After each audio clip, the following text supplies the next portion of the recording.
Hi, my name is Miss Schumacher, and this is Science for pre-kindergarten and kindergarten, but all are welcome. Today, we are studying ocean habitats. Before we begin our inquiry, our study about ocean habitats, I want to play a game, a matching game. Do you like to play games? I do. I love to have fun and play games. In this game, you have to match the animal to their best habitat. Remember, a habitat is the place where animals and plants live. A habitat provides for the plants and animals that live there.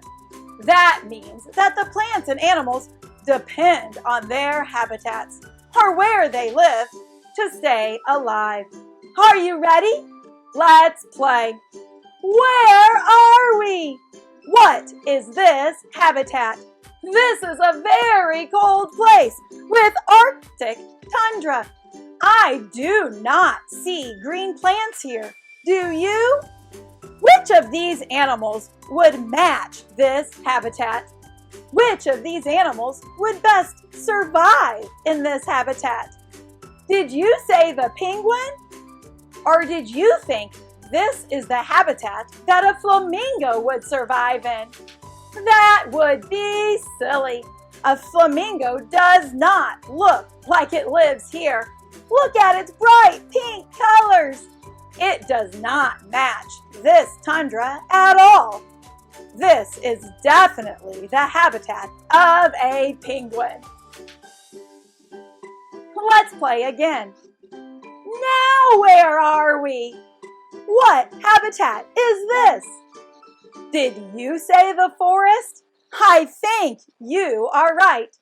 I can tell that this is the forest because look at the trees. They are very close together and it is a little dark because the leaves of the trees are blocking the light. Whoa! What are these animals? Did you say bears? You are right. I see a black bear and a polar bear. Which bear lives here? Which bear would have an easier time blending into the forest? Which bear would have an easier time staying protected in the forest because its colors match the habitat? The polar bear needs to be near the ocean to eat seals and fish. I do not think the polar bear would be able to survive in the forest. The black bear must match a forest habitat. Is that what you thought? You were right. The black bear gets all its food and shelter from the forest. Let's play one more time. Junior scientist, now where are we? We are not in the forest anymore. We are in the ocean. This is definitely an ocean habitat. I can tell by the bright coral and how deep the water is. Whoa! Look at those animals. Which one matches an ocean habitat? Which one would be able to survive here? Does a squirrel live in the ocean? No, that would be silly. A squirrel lives in trees. It would not be able to survive underwater. What is that animal? Have you ever seen an animal like that before? Look at all of those arms. How many arms are there? Can you count them with me? 1, 2, 3, 4, 5, 6, 7, 8. 8 arms! Junior scientist, this is definitely the animal that lives in this habitat, the ocean. But what is this animal?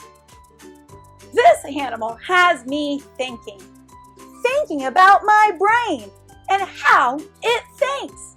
Have you ever thought about your brain and how your brain learns? I think about new things all of the time. When I think about things that I am learning, I am building what I know about those things. I am building knowledge. When I saw this image, I knew right away that the squirrel did not belong in the ocean habitat. Even if I have never been to the ocean, I could look at the picture and know that the brown squirrel did not belong. But what about this animal? How am I going to figure out what that animal is? I need to build my knowledge about the ocean and the life, the plants and animals that could live in the ocean. But junior scientist, where do I start? Where am I going to learn about the ocean? Did you think about asking a librarian? Me too. I love going to my local library to find out information. Let's check in with Mrs. Claire from the Kansas City Public Library and see if she has any books about the ocean. Thank you, Ms. Schumacher, for inviting me to join you in homeroom this day. Today we are talking about books in the library, and I know you talked about black bears. We wanted to talk about ocean books, but I did want to show the kids I do have books about all kinds of animals that you talked about. Black bears. Look at this book about flamingos. How lovely.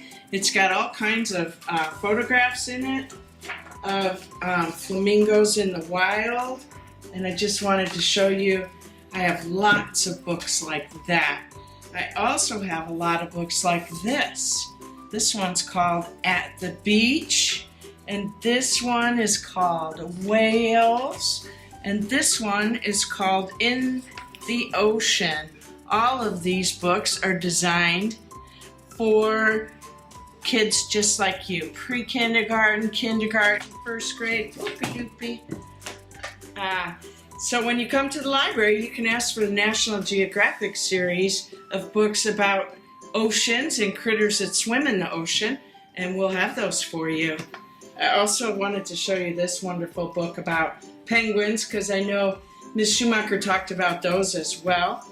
Penguin Day, a family story. Look at them jumping off the rocks. This would be a fun book for you, even if you're not good at reading all the words just yet. Look at all the pictures you can enjoy. Same thing with this book. I love this new series of Crayola Ocean Colors. And again, wonderful photography and not too many words for my friends who are learning how to read. Here's another one that the artist went to the ocean and she wrote a whole book all about seashells and then drew pictures, and I love this at the end because there's little kids in this book all throughout, and they go to the beach with this author to learn all the things they can learn as little scientists on the beach. So, and one more, this one is called One Day on Our Blue Planet in the Ocean. So, here's another one that's drawings. Oh my gosh, look how beautiful. So it's kind of fun. Sometimes you find a book that has photographs, and sometimes you find a book that has drawings, but you're always going to find a book that's just right for you at the Kansas City Public Library. Happy reading! Bye-bye. Whoa! The library is an excellent place to go if I want to build knowledge, if I want to find out more about the ocean or other topics. Let's go back and look at this picture. If I want to find out what animal this is, I might go to the library and research, which means use my eyes to look at the front cover of books and see if I can find a book with this animal on it. Take a look at these books. Can you tell by looking at the front cover if one of these books is about this animal? Did you say this one? I think you are right. I think these are the same animal. Look at the title. The title of this book is going to tell me what the book is about. The title says octopuses. This book is about the animal, the octopus. I think this would be a great place to start learning about this animal. Now that we have been thinking about building our knowledge or learning about the ocean and the life that lives there, I have a different question for you. Where are oceans? Do we live near an ocean in the Midwest? No, sillies, we do not live near an ocean. If we want to find out where the ocean is, we could look at a map. A map is a representation of a place. This is the map of the world. The ocean is a place that has a lot of water. What color on the map do you think represents water? What color shows water? Did you say blue? I think you are right. The big blue areas on this map represent the ocean. We live right here. It is not near an ocean. That concludes our science lesson for today. It has been my pleasure having you in class. But your learning is not through. It is time to get active with Coach H. I am Miss Schumacher. I will see you next week when we will consider what we have learned about the forest and ocean habitats and start to compare and contrast them. I can't wait to think about how forests and oceans are the same and how they are different. Goodbye.